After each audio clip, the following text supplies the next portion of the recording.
பேசும்போது மொழியேதம்மா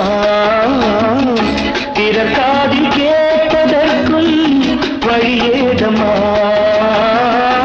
ஒரு ஜோடி சேர்ந்து செல்லும் பயணங்களில் உறவழி வேறு இல்லை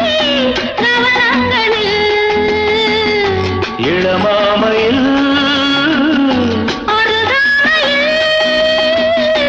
வந்தாடும் வேளை இன்பம் கோடி என்று அனுபவம் சொல்லவில்லையோ தம்மா கரவாட்டு கூட முன்னாடி போ என் மன்னவன்